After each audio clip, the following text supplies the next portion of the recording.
Dipeksha Singh, your biology educator, and I welcome everyone in this wonderful video जिसमें आज हम एक नया चैप्टर कंप्लीट करने वाले हैं जिसका नाम है माइक्रोब्स इन ह्यूमन वेलफेयर। ठीक है, ये आपके 12th क्लास का 8th चैप्टर है, तो फटाफट से, बहुत छोटा सा चैप्टर है, इतना ज़्यादा बड़ा नहीं है, है ना, तो जल्दी हो जाएगा। साथ ही साथ एक और चीज़ मैं बता देती हूँ, इसमें हम पूरे नोट्स बनाने वाले हैं, तो जो आपको ये चैप्टर दिखेगा ये सारे पूरे प्रॉपर नोट्स बने हुए हैं इस चैप्टर के, क्योंकि पूरा थियरी है ना, सारी चीज़ें याद करनी है, तो मैंने सोचा क्यों नहीं आप लोगों के लिए नोट्स लेकर आ जाए। ठीक है, तो आपको नोट्स बनाने हैं इस चैप्टर के, प्रॉपर शॉर्ट नोट्स आपको मिल जाएंगे जिसकी हेल्प से आप बाद में बहुत अच्छे से इसको रिवाइज कर सकते हो। ठीक है, तो चलिए स्टार्ट करते हैं बिना किसी देरी के। सबसे पहले यार देखो, नाम क्या है, माइक्रोब्स इन ह्यूमन वेलफेयर, है ना। यहाँ पर मैम हमें नाम से तो ऐसा लग रहा है कि माइक्रोब्स हमारी हेल्प करने वाले कुछ, है ना, कुछ ऐसा होने वाला है कि भाई मैम हमने तो सुना था कि जो माइक्रोब्स होते हैं वो कोई ना कोई डिजीज फैलाते हैं। ये अभी हमने ह्यूमन हेल्थ एंड डिजीज पढ़ा, वो वाला चैप्टर पढ़ा, उसमें हमने देखा कि इतनी सारी डिजीज जो है माइक्रो ऑर्गेनिज्म कॉज कर रहे थे, हमने तो सारी बुरी बुरी बातें सुनी थी। तो आज यार मैं इस चैप्टर में आपको माइक्रोब्स के कुछ चीजें ऐसे बताने वाली हूँ जिसमें वो आपकी हेल्प करने वाले हैं। ठीक है, तो यार ऐसा नहीं है कि वो बिल्कुल ही नुकसान ही करते हैं, वो आपकी हेल्प भी करते हैं। बहुत सारी चीजों में क्या कहते हैं, माइक्रोब्स यूजफुल होते हैं, तो वही सारी चीजें हम लोग इस चैप्टर में डिस्कस करने वाले हैं। तो चलिए स्टार्ट करते हैं यार। सबसे पहले यार घर से शुरुआत करते हैं, है ना, सबसे पहले घर से शुरुआत करते हैं। तो चलिए भाई शुरुआत कर देते हैं घर से, है ना। घर में कैसे आपके माइक्रो ऑर्गेनिजम्स काम में आते हैं, चलो स्टार्ट करते हैं। सबसे पहले अगर मैं स्टार्ट करूं तो सबने कर्ड खाया होगा, है ना। कर्ड जो आप खाते हो वो आपके कौन से माइक्रो ऑर्गेनिज्म की वजह से बनता है, लैक्टोबैसिलस की वजह से बनता है। जो लैक्टोबैसिलस है ये आपके मिल्क को किसमें कन्वर्ट कर देता है, कर्ड में कन्वर्ट कर देता है। साथ ही साथ जो कर्ड है, क्योंकि इसमें विटामिन B12 है, तो ये न्यूट्रिशियस, इसकी जो न्यूट्रिशियस वैल्यू है ना, वो ज्यादा बढ़ जाती है एज कंपेयर टू मिल्क। ठीक है, अच्छा, साथ ही साथ ये जो कर्ड है वो आपके एंजाइटी लेवल्स को भी कम करता है या फिर रिड्यूस करता है। कैसे मैम, आपने बहुत मतलब नॉर्मली सुना होगा, जब आप कोई अच्छा काम करने जा रहे हो, कोई इंटरव्यू देने जा रहे हो या फिर कोई एग्जाम देने जा रहे हो, कोई आपकी लाइफ का बहुत ही ज़्यादा इंपॉर्टेंट एग्जाम है, अगर आप वो देने जा रहे हो, तो यूजुअली पेरेंट्स बोलते हैं कि अब भाई अच्छा काम करने जा रहे हैं, दही चीनी खा के जा, है ना, दही चीनी खा के जा। ये जो चीज़ें हैं आपने सुनी होगी, ये तो आपके रिलीजियस पॉइंट ऑफ व्यू से हो गया, बट इसका साइंटिफिक भी एक ना एस्पेक्ट है, यू कैन से साइंटिफिक तरीके से अगर आप इसको देखोगे, साइंस के तरीके से देखोगे, तो जो कर्ड है वो आपके एंजाइटी लेवल्स को कम करता है। जो आपके एंजाइटी शूट अप हो रही होती है उसके लेवल्स को डिक्रीज करता है। इसी वजह से यूजुअली बोला जाता है कि भाई दही चीनी खाकर जाओ अगर कोई अच्छा काम करने जा रहे हो, क्योंकि आप वैसे ही बहुत ज्यादा टेंशन में होते हो, है ना, आपका कोई बहुत ज्यादा इंपॉर्टेंट एग्जाम है, उसके पहले आप ऐसे सर पकड़ के बैठे होते हो, पता नहीं क्या ही हो जाएगा। तो इसी वजह से जो कर्ड है और दही चीनी आपको दिया जाता है। ठीक है, ऑलराइट, तो यहाँ पर सबसे पहले तो लैक्टोबैसिलस आ जाएगा जो आपके मिल्क को कर्ड में कन्वर्ट करता है। दूसरे पे आ जाते हैं, है ना। दूसरा हम लोग बात करने वाले हैं चीज की, है ना, चीज। अब यहाँ पर हम लोग ऐसे नॉर्मल वाली चीज की बात नहीं करने वाले, हम यहाँ पर स्विस चीज की बात करने वाले। मैम स्विस चीज क्या होता है? स्विस चीज, सबने टॉम एंड जेरी देखा है ना, Tom and Jerry I think सबने देखा होगा अपने बचपन में, मैंने तो बहुत देखा, मेरा फेवरेट कार्टून हुआ करता था। ठीक है, तो उसमें आपने देखा होगा जो जेरी खाता है ना, इस तरीके से, है ना, ऐसे बड़े बड़े से क्यूब से होते हैं, क्यूब्स मतलब अलग अलग शेप के होते हैं, क्यूब हो गया या फिर किसी भी अलग अलग शेप, गोल भी होता है, तो उसमें ना बड़े बड़े होल होते हैं। ठीक है, ऐसे चीज को हम लोग स्विस चीज बोलते हैं। क्या बोलते हैं इनको? स्विस चीज बोलते हैं। अच्छा, यहाँ पर जो बैक्टीरिया है वो है आपका प्रोपियोनिबैक्टीरियम शर्मानी। ठीक है, आप वो जो चीज पे बड़े बड़े होल्स देखते हो वो कैसे आया है? जब फर्मेंटेशन होता है, फर्मेंटेशन आई एम होपिंग आप सभी को पता होगा कि क्या है। ठीक है, जब फर्मेंटेशन होता है उस टाइम पर जो कार्बन डाइऑक्साइड है वो काफी ज्यादा अमाउंट में रिलीज होता है, जिसकी वजह से आपको ऐसे होल्स दिखाई देते हैं। ठीक है, क्या दिखाई देते हैं? होल्स दिखाई देते हैं। फर्मेंटेशन अगर नहीं पता तो मैं बता देती हूँ कि ये आपका एनारोबिक पाथवे है ना, जिसमें आपके शुगर को कन्वर्ट करते हैं इन अदर सब्सटेंसेस। ठीक है, in the absence of oxygen, not in the presence of oxygen, in the absence of oxygen. ठीक है, उसको हम लोग फर्मेंटेशन बोलते हैं। ऑलराइट, तो यहाँ पर होल्स की बात करते हैं हम लोग। होल्स किसकी वजह से हो रहे हैं? जो आपका चीज है वो बिकॉज जो कार्बन डाइऑक्साइड है वो ज़्यादा अमाउंट में रिलीज हो रहा है, इसी वजह से ये होल्स आपको देखने को मिलते हैं। अगेन आई एम रिपीटिंग, यहाँ पर आपको सारी चीज़ें याद करनी है। यहाँ पर बहुत सारे आपको माइक्रोब्स के नेम मिलेंगे, है ना, देखने को मिलेंगे। जैसे जैसे आप चैप्टर को आगे पढ़ते जाओगे तब आपको पता चलेगा कि मैम यहाँ पर तो सारा ही मतलब सारे एग्जाम्पल्स ही एग्जाम्पल्स है, तो याद कैसे करें बेटा, याद तो करना पड़ेगा। देखो, है ना, देखो एक ही सॉल्यूशन है याद करने का कि आप उसको बार बार रिवाइज करो या फिर बार बार उसको स्क्रिबल करो, है ना। जितना ज़्यादा उसको लिखोगे, जितना ज़्यादा उसको रिवाइज करोगे, उतना ही जल्दी आपको उतना ही ज़्यादा आपको चीज़ें याद रहेंगी, ठीक है। तो याद हो जाएंगे ना सारे एग्जाम्पल्स, ठीक है। तो पहले वाला लैक्टोबैसिलस है ना, बहुत ईजी है, ये तो आपको पता ही होगा, है ना। दूसरा हो गया आपका प्रोपियोनिबैक्टीरियम शर्मानी, ठीक है। नाउ नेक्स्ट पे आते हैं। अब हम बनाने वाले हैं डोसा, इडली, सांबर, चटनी, ठीक है। नहीं, सांबर नहीं बनाएंगे, डोसा इडली बनाएंगे। यहाँ पर डोसा इडली की अगर मैं बात करूँ, देखो सबने खाया होगा डोसा इडली, है ना, साउथ इंडियन ब्रेकफास्ट है ना, मेरा तो बहुत ज़्यादा फेवरेट है। यहाँ पर जो आपको जो हम लोग बात करते हैं डोसा इडली की, है ना, यहाँ पर नेचुरल फर्मेंटेशन होता है, ठीक है। यहाँ पर क्या होता है, नेचुरल फर्मेंटेशन होता है। और यहाँ पर कौन सा बैक्टीरिया काम में आ रहा है, ल्यूकोनोस्टॉक और स्ट्रेप्टोकोकस, ठीक है। आई बात समझ में। नेक्स्ट आ जाते हैं टॉडी, है ना। टॉडी आपका फर्मेंटेड ड्रिंक होती है, यूजुअली कोस्टल एरिया जैसे कि गोवा हो गया, कर्नाटका में बहुत सारे कोस्टल एरियाज है जैसे मैंगलोर हो गया, है ना, यहाँ पर आपको ये ड्रिंक मिलती है बेसिकली। तो ये फर्मेंटेड ड्रिंक होती है ना। और किससे बनी होती है, पाम सैप से, है ना। किससे बनी होती है, पाम सैप से। और कौन सा पाम सैप है, यहाँ पर कैरियोटा यूरियंस का इस्तेमाल किया जाता है।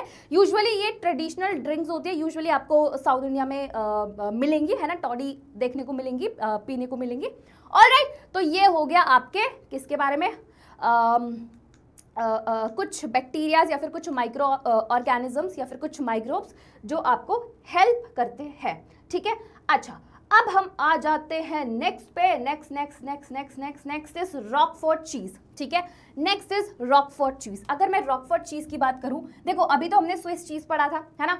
अब हम आ जाते हैं रॉकफोर्ट चीज पे। यहाँ पर कौन सा बैक्टीरिया है, यहाँ पर बैक्टीरिया है पेनिसिलियम रॉकफोर्टाई, ठीक है। तो ये बैक्टीरिया काम में आता है। नेक्स्ट हम आ जाते हैं ब्रेड पे, ठीक है। मुझे लगता है मैंने आपको ये वाला पहले पढ़ा दिया, डोसा इडली पहले नहीं आना चाहिए था, है ना, एक स्लाइड मैंने स्किप कर दी। एनीवेज सारे हम लोग कवर कर लेंगे, है ना, सारे कर लेंगे। ये आपका 3rd नंबर है, उसके बाद आपका 4th नंबर पे डोसा इडली आएगा, 5th नंबर पे आपका टॉडी आएगा। एनीवेज कोई बात नहीं, इतना तो चलता है यार, है ना, इतना तो चलता है।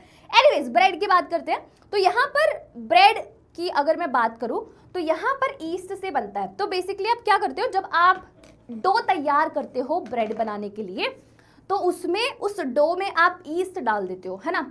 अब जो ईस्ट आपने डाला है, फिर उसके बाद आप उस डो को काफ़ी टाइम के लिए रख देते हो, थोड़े टाइम के लिए आप उसको रख देते हो। तो जो डो है वो राइज अप होता है ना, ऐसा उठ जाता है, आपने देखा होगा। उस प्रोसेस को हम लेवनिंग बोलते हैं। क्या बोलते हैं उसको, हम लेवनिंग बोलते हैं। उस टाइम पर 3 एंजाइम रिलीज होते हैं।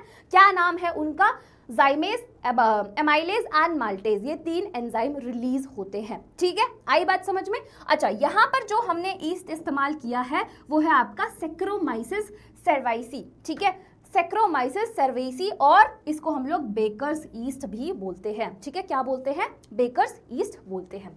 आई बात समझ में। तो ये हो गया आपका हाउस होल्ड का, ठीक है, ये हो गया आपका हाउस होल्ड का। अब एक बार मैं बता देती हूँ कौन कौन सी हमने बात करी है। एक तो हमने कर्ड की बात करी है जिसमें लैक्टोबैसिलस आ गया, है ना, रिवाइज कराती जाती हूँ, ठीक है, ताकि आपको याद रहेंगे। बहुत ईजी है याद करने में, ट्रस्ट मी। एक बार बस आप उसको समझ लोगे ना, मतलब समझना तो क्या ही है खैर इसमें, बस एक बार आप उसको लिखते जाओ, है ना, और रिवाइज करते जाओ, आपको सारी चीजें याद हो जाएंगी, डोंट वरी, राइट। लैक्टोबैसिलस होगा, मैं यहीं पे याद करा दूंगी, ठीक है, इसी सेशन में आपको याद करा दूंगी, बार बार रिपीट करके, ठीक है। चलो, लैक्टोबैसिलस हो गया, फिर आपका आ जाएगा प्रोपियोनिबैक्टीरियम शर्मानी, फिर आपका तीसरा आ जाएगा पेनिसिलियम रॉकफोर्टाई, है ना। फिर ब्रेड में आ जाएगा आपका सेक्रोमाइसिस सर्वीसी, और जिसको हम लोग बेकर्स ईस्ट भी बोलते हैं। फिर डोसा इडली वाले में आ जाएगा आपका ल्यूकोनोस्टॉक और स्ट्रेप्टोकोकस, ठीक है। ये सारी चीज़ें आपके हाउस होल्ड वाले में आ जाएंगी, ठीक है। चलिए, अब हम थोड़ा सा आगे बढ़ते हैं और नेक्स्ट हम लोग पढ़ने वाले हैं एंटीबायोटिक्स, ठीक है। नेक्स्ट हम पढ़ने वाले हैं एंटीबायोटिक्स के बारे में। अच्छा, ये जो एंटीबायोटिक है इसकी डिस्कवरी ऐसे अचानक से हुई, है ना, ऐसे कुछ प्लान्ड नहीं था, है ना, अचानक से हुई। कैसे हुई, उसकी हम लोग पहले बात करते हैं, मतलब उसकी बात हम करेंगे, बट उससे पहले मैं आपको ये बताती हूँ, जैसे ही एंटीबायोटिक का नाम आता है तो एक नाम आपके दिमाग में ज़रूर आना चाहिए, वो है अलेक्जेंडर फ्लेमिंग का। ठीक है, he was the first one two produce antibiotic. ठीक है, कहाँ से बनाई थी, कहाँ से मतलब कौन से फंजाई से बनाई थी? पेनिसिलियम नोटेटम से। ठीक है, पेनिसिलियम नोटेटम से बनाई थी। ठीक है, ये आपका एक फंजाई है ना। चलो अब हम बात करते हैं कि भाई ये कैसे डिस्कवर हुआ। ठीक है, जैसे मैंने बोला कि ये बाय चांस हुआ था, है ना। तो हो क्या रहा था, एक कल्चर प्लेट में यहाँ पर स्टेफाइलोबैक्टीरिया का पूरा कॉलोनी ग्रो कर रहा था। ठीक है, अब वहां पर एक मोल्ड आता है। ठीक है, कौन सा? पेनिसिलियम मोल्ड वहां पर ग्रो कर जाता है। अच्छा, यहाँ पर जो मोल्ड था ये अब क्या करता है, जो आपके स्टेफाइलोकोकाई बैक्टीरिया का जो कल्चर प्लेट है उसको कंटामिनेट कर देता है, मतलब खराब कर देता है। ठीक है, तो जब इसको ऑब्जर्व किया गया, है ना, तो यहाँ पर देखा गया कि ये जो मोल्ड है इसके साइड में बैक्टीरिया ग्रो नहीं कर रहा है। ठीक है, ऐसा रिंग जैसा स्ट्रक्चर आपको दिख रहा होगा, है ना। यहाँ पर साइडों में जो बैक्टीरिया है वो ग्रो नहीं कर रहा था। ठीक है, तो उन्होंने सोचा कि क्या है ये चीज़, मतलब ऐसा क्या है कि जिसकी वजह से ये ग्रो नहीं कर रहा है बैक्टीरिया आसपास। तब बाद में पता चला कि ये जो मोल्ड है, जो आपका पेनिसिलियम है, ये एक केमिकल रिलीज कर रहा है, एक सब्सटेंस रिलीज कर रहा है ना। ये जो आपका पेनिसिलियम नोटेटम बैक्टीरिया कह रहे हो, फंजाई है, ये एक केमिकल रिलीज कर रहा है, सब्सटेंस रिलीज कर रहा है जिसका नाम है पेनिसिलिन। ठीक है, जिसका नाम है पेनिसिलिन, जिसकी वजह से जो आपके बैक्टीरिया है वो आसपास ग्रो नहीं कर रहे हैं। आई बात समझ में? तो इस तरीके से इसकी डिस्कवरी हुई थी। ठीक है, तो फंजाई से इसको प्रोड्यूस किया गया था। ठीक है, चलो बहुत बढ़िया बात है। अब हम थोड़ा सा आगे बढ़ते हैं। अच्छा, यहाँ पर फिर आता है रोल चेन फ्लोरे। इन्होंने क्या कहते हैं, इन्होंने जो पेनिसिलिन था उसको प्रॉपर एंटीबायोटिक में कन्वर्ट किया था। ठीक है, और फिर बाद में जाकर इन द ईयर 1945, है ना, 1945 में चेन, फ्लोरे और फ्लेमिंग तीनों को नोबेल प्राइज मिला था इस डिस्कवरी के लिए, क्योंकि ये उस टाइम की बहुत बड़ी डिस्कवरी थी। ठीक है, आई बात समझ में? ठीक है, और ये जो एंटीबायोटिक था इसका काफ़ी ज़्यादा एक्सटेंसिवली यूज़ किया गया था वर्ल्ड वॉर 2 में टू ट्रीट अमेरिकन सोल्जर्स। ठीक है, चलो ये तो जैसे मैंने आपको बोला कि ये तो बाय चांस डिस्कवरी हो गई थी, है ना मैम, बट अभी जो हम लोग कमर्शियल लेवल पे एक्सट्रैक्ट करते हैं वो कहाँ से आता है ना, वो आता है आपके पेनिसिलियम क्राइजोजेनम से। ठीक है, आई बात समझ में? एक बार मैं पूरा और अच्छे से रिपीट कर देती हूँ। ठीक है, चलो एंटीबायोटिक्स की जैसे मैंने बात करी तो यहाँ पर आता है रोल अलेक्जेंडर फ्लेमिंग का। He was the first one two produce antibiotic penicillin, और कहाँ से प्रोड्यूस किया था? पेनिसिलियम नोटेटम से, जो एक फंजाई है। ठीक है, तो जैसे मैंने बोला एक बाय चांस डिस्कवरी थी, तो यहाँ पर एक कल्चर प्लेट पे स्टेफाइलोकोकाई बैक्टीरिया ग्रो कर रहे थे। ठीक है, अब अचानक से मतलब वहां पर कोई भी मोल्ड ग्रो कर जाता है ना, मोल्ड ग्रो कर गया। अब जब उन्होंने देखा कि जो मोल्ड है उसके आसपास कोई भी बैक्टीरिया ग्रो नहीं कर रहा है, ठीक है, मतलब मोल्ड ग्रो किया तो डेफिनेटली कंटामिनेट हो गया जो स्टेफाइलोकोकाई का कल्चर प्लेट था। ठीक है, तो यहाँ पर उन्होंने जब ऑब्जर्व किया, उन्होंने देखा कि यहाँ पर साइड में कोई भी बैक्टीरिया ग्रो नहीं कर रहा है, तो उन्होंने बोला ऐसा क्या हो सकता है ना, ऐसा क्या रीज़न है जिसकी वजह से बैक्टीरिया जो है वो ग्रो नहीं कर रहा है। तब बाद में पता चलता है कि यहाँ पर ये जो आपका पेनिसिलियम है ना, पेनिसिलियम नोटेटम है, ये एक सब्सटेंस रिलीज कर रहा है जिसको हमने बोला पेनिसिलिन। ठीक है, लेटर आपके फ्लोरे और आपके चेन ने इनको प्रॉपर एंटीबायोटिक में कन्वर्ट किया और तीनों को नोबेल प्राइज मिला था 1945 में। ठीक है, उनकी डिस्कवरी के लिए, एंड ये काफ़ी बड़ी डिस्कवरी थी उस टाइम की, है ना। और साथ ही साथ जो एंटीबायोटिक था इसका एक्सटेंसिवली यूज़ किया था वर्ल्ड वॉर 2 में to treat American soldiers. Commercial level पे हम लोग इसको कहाँ से एक्सट्रैक्ट करते हैं? पेनिसिलियम क्राइजोजेनम से करते हैं। ठीक है, ऑलराइट, तो यहाँ पर आपका एंटीबायोटिक जो है खत्म होता है। ठीक है, चलो अब हम आते हैं अपने नेक्स्ट टॉपिक पे, जो बच्चों का बहुत फेवरेट टॉपिक होता है ना मैम, हमें तो बहुत मजा आता है इन सब चीज़ों के बारे में पढ़ने में। ठीक है, नेक्स्ट टॉपिक जो हम लोग डिस्कस करने वाले हैं दैट इज फर्मेंटेड बेवरेजेस, है ना, फर्मेंटेड बेवरेजेस। अच्छा, अल्कोहल की अगर हम बात करें तो सेम वही ईस्ट यहाँ पर भी यूज हो रहा है फर्मेंटेशन, है ना। फर्मेंटेशन के लिए कौन सा ईस्ट, सैक्रोमाइसिस सर्विसेज, जो हमने ब्रेड बनाने के लिए इस्तेमाल किया था, है ना। तो ये इसको यहाँ पर हम लोग ब्रूअर्स ईस्ट बोलते हैं, ठीक है। क्या बोला जाता है? ब्रूअर्स ईस्ट बोला जाता है। अच्छा, हमने फर्मेंटेड बेवरेजेस को 2 कैटेगरीज में डिवाइड किया हुआ है, ठीक है। ध्यान से सुनना, आप देखो बहुत जल्दी आपका फटाफट से आपको पता भी नहीं चलेगा आपका ये चैप्टर कब खत्म हो जाएगा, ठीक है। सारे आप मान सकते हो कि शॉर्ट नोट्स आपके लिए प्रिपेयर किए हुए हैं और एक भी चीज़ें मिस नहीं है, ठीक है। एक भी चीज़ें आपकी मिस नहीं है, बहुत अच्छे से आपको सारी चीज़ें क्लियर हो जाएंगी फटाफट से, है ना, फटाफट से। ऑलराइट, चलिए यहाँ पर अगर मैं बात करूँ तो इसको 2 कैटेगरीज में डिवाइड किया हुआ है। सबसे पहला आता है डिस्टिल और दूसरा आता है नॉन डिस्टिल। मैम क्या डिफरेंस होता है? जैसे आपने डिस्टिल वाटर सुना होगा कि डिस्टिल वाटर बहुत ज़्यादा प्योर होता है ना।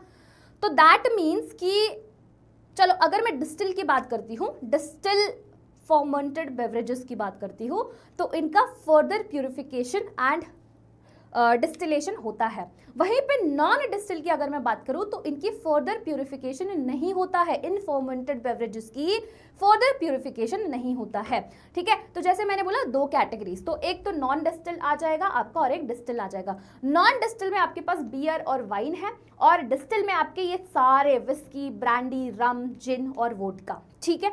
अच्छा, अगर मैं इसकी बात करूं, जैसे मैंने बोला नॉन डिस्टिल में कोई भी फर्दर प्यूरिफिकेशन नहीं होती है ना। तो यहाँ पर आपको सबस्ट्रेट देखने को मिलेगा, ठीक है। यहाँ पर तभी आपने देखा होगा जो बियर होता है वो काफ़ी ज़्यादा ओपेक और ऐसा थिक होता है ना। वहीं पे अगर आप इन सब की बात करोगे ये थोड़े से ट्रांसपेरेंट होते हैं, है ना, ऐसा पॉलिश टाइप के, ट्रांसपेरेंट टाइप के होते हैं, ठीक है। तो यहाँ पर फर्दर प्यूरिफिकेशन की वजह से वो चीज़ आती है, राइट। तो यहाँ पर बियर और वाइन में सबस्ट्रेट जो है आपको एज इट इज मिल जाएगा, है ना, बट यहाँ पर नहीं मिलता है क्योंकि उसको प्यूरिफाई कर करके, ठीक है।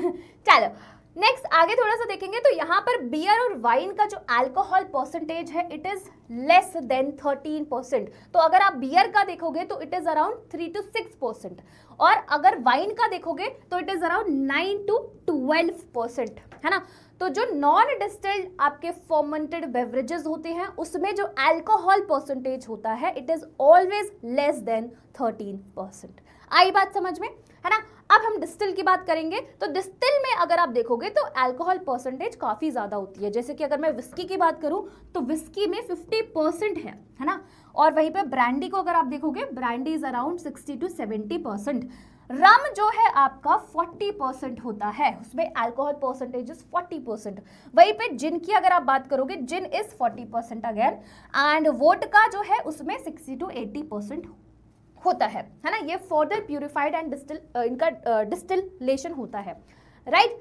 अच्छा, यहाँ पर आप देख लेते हैं कि जो ये आपके अल्कोहल है ये इनमें क्या सबस्ट्रेट यूज किया जाता है। तो अगर आप बियर की बात करोगे तो यहाँ पर कौन सा सबस्ट्रेट यूज किया हुआ है? बार्ले माल्ट, है ना, बार्ले माल्ट।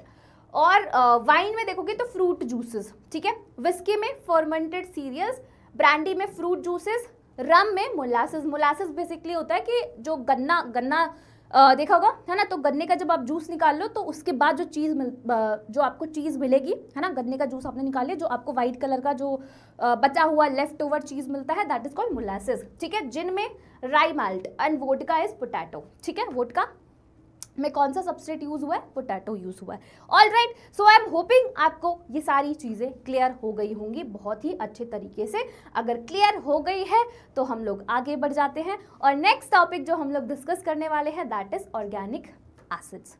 ऑर्गेनिक एसिड्स, ठीक है। चलिए तो फटाफट से इसको भी हम लोग खत्म करते हैं, ठीक है। यहाँ पर सबसे पहले आता है आपका लैक्टिक एसिड, ठीक है। कहाँ से एक्सट्रैक्ट होता है? From lactobacillus. लैक्टोबैसिलस जस्ट हमने अभी कंप्लीट किया। लैक्टोबैसिलस जिससे जो क्या करता है मिल्क को कर्ड में कन्वर्ट करता है ना। तो कहाँ से एक्सट्रैक्ट हुआ? आपके लैक्टोबैसिलस से, ठीक है। एसिटिक एसिड की अगर आप बात करोगे तो ये कहाँ से, कौन से बैक्टीरिया से? एजिटोबैक्टर एसिटाई, है ना। आपको ये सारे याद करने पड़ेंगे, है ना। जितने भी आपको एग्जाम्पल्स दिख रहे हैं, जो भी आपको ऑर्गेनिज्म, माइक्रो ऑर्गेनिज्म के नेम दिख रहे हैं, बैक्टीरिया हो गया, फंजाई हो गया, है ना, इन सब के नाम आपको बहुत ही अच्छे से याद होना चाहिए क्योंकि इस चैप्टर में जो आप देखोगे वहाँ पर अगर मल्टीपल चॉइस या फिर ऑब्जेक्टिव क्वेश्चंस आते हैं तो वो एग्जाम्पल बेस्ड ही आते हैं।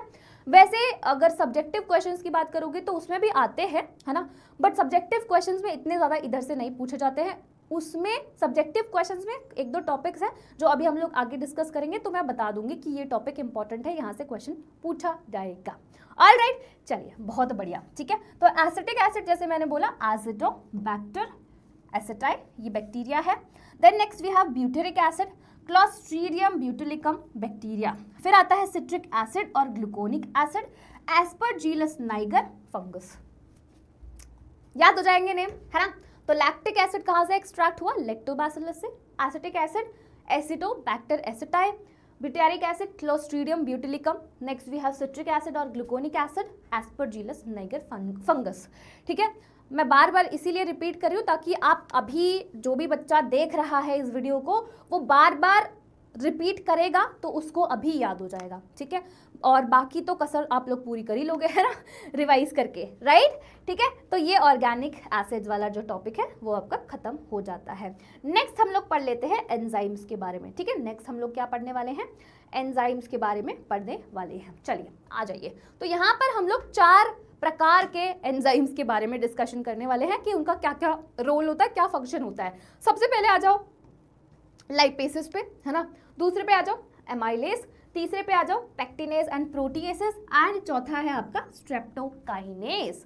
ठीक है, चलो सबसे पहले हम लोग लाइपेज की बात करते हैं। तो यहाँ पर जो लाइपेज है वो किस में इस्तेमाल होता है, it is used in detergent, है ना, उनके फॉर्मुलेशन में, है ना, used in formulation of detergent, and किस में हेल्प करता है, ऑयल स्टेन्स को रिमूव करने में। ठीक है, जो गंदे कपड़े हैं ना, बोलते हैं ना दाग अच्छे हैं, जो आपका सर्फ एक्सेल वाला एड वगैरह आता है, ठीक है। तो अगर मैं लाइपेज की बात करूँ तो it is used in formulation of detergents, और ये ऑयल स्टेन्स वगैरह को रिमूव करने में काम में आता है। ठीक है, दूसरा आ गया एमाइलेज। तो ये एमाइलेज क्या करता है, ब्रेक डाउन ऑफ स्टार्च। ठीक है, जैसे आपको अगर मैं एक एग्जाम्पल दूँ, जैसे कि आपने ह्यूमन फिजियोलॉजी में भी पढ़ा होगा कि सलाइवरी एमाइलेज होता है ना, तो आपका जो स्टार्च का ब्रेक डाउन होता है वो आपके माउथ से स्टार्ट हो जाता है। ठीक है, तो ऐसे ही जो एमाइलेज एंजाइम है वो क्या करता है, ब्रेक डाउन ऑफ स्टार्च। ठीक है, तीसरा आ जाएगा पैक्टिनेज एंड प्रोटीएज। आपने देखा होगा कि जो मम्मी जूस बनाती है घर पे, है ना, सबने जूस पिया होगा घर पे, तो मम्मी जो जूस बनाती है ना, थोड़ी सी ऐसा लगता है कि पल्पी सा है ना, थोड़ा सा क्लियर नहीं होता। फिर हमें लगता है कि यार मम्मी ने क्या जूस बना दिया, है ना, इतना क्या ही है, मतलब मत पियो। फिर आप वही बॉटल वाला जूस लेकर आओ मार्केट से, तो आपको लगेगा भाई साहब कितना सही है ना, एकदम क्लियर है एकदम, है ना। तो बेसिकली जो आपकी मम्मी जूस बनाती है ना वो आपके लिए बहुत अच्छा है क्योंकि जो पैक्टिनेज एंड प्रोटीएज है ना वो बॉटल जूस को क्लियर करने में हेल्प करते हैं। ठीक है, तो इनकी हेल्प से जो बॉटल जूस है उनको क्लीन, एकदम ट्रांसपेरेंट, मतलब आपने देखा होगा बहुत ज़्यादा क्लियर होते हैं, उनको क्लियर बनाने में ये एंजाइम्स आपके काम में आते हैं। ठीक है, तो जो मम्मी जूस बनाती है ना सिर्फ वही पिया करो, ठीक है। एनीवेज चलो, तो मम्मी, तुम सोचते हो ना मम्मी ने कैसा गंदा जूस बनाया, बेटा मम्मी बहुत अच्छा जूस बनाती है। ठीक है, चलो स्ट्रेप्टोकाइनेज की अगर हम बात करें तो it is produce by bacterium streptococcus and it act as a clot buster. ठीक है, सो ये आपके जो ब्लड वेसल्स में जो भी क्लॉट होते हैं उनको रिमूव करने में ये मदद करता है। ठीक है, कहाँ से प्रोड्यूस हुआ है, बैक्टीरिया स्ट्रेप्टोकोकस से। ठीक है, स्ट्रेप्टोकाइनेज। आई बात समझ में। सो आई एम होपिंग आपको चारों एंजाइम के फंक्शन समझ में आ गए होंगे, क्या क्या फंक्शन है। देखो आपसे क्वेश्चन कैसे पूछा जाएगा कि name one enzyme that act as clot buster. ठीक है, या फिर ऐसे एंजाइम का नाम बता दो जो आपके बॉटल जूस को क्लियर करने में हेल्प करता है, तो आपको ऑफकोर्स पैक्टिनेज एंड प्रोटीएज बताना पड़ेगा। ठीक है, या फिर आपसे पूछा जाएगा ऐसा एंजाइम जो स्टार्च का ब्रेक डाउन करता है, या फिर ऐसा एंजाइम जो डिटर्जेंट्स के फॉर्मुलेशन में काम आता है ना, ऑयल स्टेन्स को रिमूव करता है। तो इस तरीके से क्वेश्चंस आपके लिए बनेंगे। ठीक है, तो इसको अच्छे से, ज़्यादा कुछ नहीं है, बस आपको पता है ये पूरा चैप्टर थियरी ही है ना, इसमें सारे ही एग्जाम्पल्स ही हैं, तो और आपके लिए इजी भी है ये चैप्टर, ऐसा नहीं है कि बहुत ज़्यादा डिफिकल्ट है ना, तो वो आराम से हो जाएगा, है ना। चलो आगे बढ़ते हैं, चलो चलो चलो भाइयों और उनकी बहनों। नेक्स्ट हम आ जाते हैं, नेक्स्ट इज बायोएक्टिव मॉलिक्यूल में सबसे पहले आता है साइक्लोस्पोरिन ए। ठीक है, अच्छा ये आता है आपके फंगस ट्राइकोडर्मा पोलिस्पोरम से, है ना। और it act as a immunosuppressive agent in organ transplant, ठीक है। इम्यूनोसप्रेसिव एजेंट का क्या मतलब होता है, ये आपके इम्यून सिस्टम को, ये आपके इम्यून रिस्पॉन्स को सप्रेस करता है। आपको अगर याद है ह्यूमन हेल्थ एंड डिजीज में हमने सेल मीडिएटेड इम्यूनिटी पढ़ा था, है ना, जिसमें आप कोई भी फॉरेन टिश्यू या फिर कोई भी सेल या फिर कोई भी ऑर्गन जो आप किसी की बॉडी में ट्रांसप्लांट करते हो, ठीक है। फॉर एग्जांपल जैसे कि हार्ट ट्रांसप्लांट अगर आपको किसी से करना है तो उस टाइम पर ये बहुत ज़्यादा हाई चांसेस है कि आपकी बॉडी जो है उसको रिजेक्ट कर देगी, ठीक है। तो मैंने वहाँ पर उस टाइम भी बताया था कि जो पेशेंट है उसको मतलब पूरे ज़िंदगी इम्यूनोसप्रेसिव एजेंट्स खाने होते हैं, मतलब ऐसी दवाइयाँ खाने होते हैं जो उसके इम्यून रिस्पॉन्स को सप्रेस करके रखे, ठीक है। तो ऐसे ही इनमें से एक है आपका साइक्लोस्पोरिन ए, जो इम्यूनोसप्रेसिव एजेंट की तरह काम में आता है। नेक्स्ट इज स्टैटिन्स, है ना, ये आपके ब्लड कोलेस्ट्रॉल को लो करता है, ठीक है, ब्लड कोलेस्ट्रॉल को कम करता है। And it is produce by east molluscs purpureus, ठीक है। कहाँ से प्रोड्यूस हुआ है, it is produced by east molluscs purpureus, ठीक है। चलिए, बहुत ही बढ़िया बात है ना, बहुत ही बढ़िया बात है। तो चलो अब हम आते हैं अपने नेक्स्ट टॉपिक पे, और नेक्स्ट टॉपिक जो मैं आपको पढ़ाने वाली हूँ, it is very very very very very very very, ma'am बस बहुत हो गया, वेरी वेरी, हमें समझ में आ गया कि इंपॉर्टेंट है, ठीक है। देखो यहाँ तक तो आपका पहले वाला पार्ट जो था वो खत्म हो गया। अब हम आते हैं दूसरे पार्ट पे, दैट इज़ वेरी इंपॉर्टेंट आपके एग्जाम के पॉइंट ऑफ व्यू से। यहाँ से आपके क्वेश्चंस आते हैं। तो अगर कोई पूछेगा कि मैम इस चैप्टर में इंपॉर्टेंट टॉपिक कौन सा है, तो मैं बोलूँगी सीवेज ट्रीटमेंट प्लांट। और एक और टॉपिक है जिसको हम लोग इसके बाद डिस्कस करने वाले हैं। सो स्टे ट्यून्ड गाइस, है ना, वीडियो को एंड तक आपको देखना है अगर आपको पता करना है कि कौन कौन से टॉपिक्स इंपॉर्टेंट है और कहाँ से क्वेश्चंस बनते हैं, ठीक है। चलिए स्टार्ट करते हैं सीवेज ट्रीटमेंट प्लांट। सबसे पहले तो बच्चे देख के सोच रहे होंगे कि ये क्या आप मैप बना के लाए हो, ठीक है। जब मैंने ये पूरा टॉपिक पढ़ाया था अपने बैच में, तो बच्चे बोलते मैम ऐसा लग रहा है कि आप ना किसी फैक्ट्री का मैप बना कर लेकर आए हो, ठीक है। तो इसी मैप से समझेंगे यार, अच्छे से समझेंगे, क्योंकि यार देखो, एक तो ये चैप्टर छोटू सा है, ठीक है, पूरा थियरी है, सब कुछ याद करना है, ठीक है। तो मुझे पीपीटी का कोई मतलब समझ में नहीं आया, है ना, तो मुझे लगा कि थोड़ा मेहनत करके बच्चों के लिए नोट्स ही बना देते हैं, ताकि वो लोग मतलब उनके लिए भी लास्ट टाइम के लिए रिवीजन की तरह ये नोट्स काम करेंगे, ठीक है। और आपको इससे ज़्यादा अच्छे से समझ में आएगा जितना आपको बुक से समझ में आएगा, ठीक है। चलिए स्टार्ट करते हैं। सबसे पहले ठीक है, सबसे पहले सबका ध्यान जो है बोर्ड पर होना चाहिए, है ना। जहाँ पर तुम्हारा ध्यान है वहाँ पर नहीं, बोर्ड पर होना चाहिए, ठीक है, क्योंकि वेरी वेरी इंपॉर्टेंट टॉपिक, बहुत ज़्यादा इंपॉर्टेंट है। तो थोड़े टाइम के लिए जस्ट फोकस इधर होना चाहिए, ठीक है। आइए समझते हैं इसको। यहाँ से स्टार्ट कर रहे हैं, है ना, यहाँ से स्टार्टिंग होगी और वहाँ तक इसका खात्मा होगा। चलिए स्टार्ट करते हैं। देखो ये वाला जो आपको दिख रहा है, दिस इज इनपुट एरिया, ठीक है। यहाँ से बेसिकली हम लोग अपना जो वेस्ट है ना, यूजुअली इसमें ऑर्गेनिक वेस्ट या फिर डोमेस्टिक वेस्ट होगा, ठीक है। जो ऑर्गेनिक वेस्ट है हमारा, हम लोग यहाँ से उस वेस्ट को सबसे पहले वाले टैंक में डालेंगे, सबसे पहले वाले टैंक में डालेंगे, ठीक है। समझना, आपको सारी चीज़ें समझ में आ जाएंगी, बहुत अच्छे से समझ में आएंगी, ठीक है। तो ये इनपुट एरिया है जहाँ से जो भी आपका वेस्ट है, यूजुअली वेस्ट में ऑर्गेनिक वेस्ट आ जाएगा, डोमेस्टिक वेस्ट, है ना, ये सारी चीज़ें आ जाएंगी। उसको आपने यहाँ से पहले टैंक में डाला।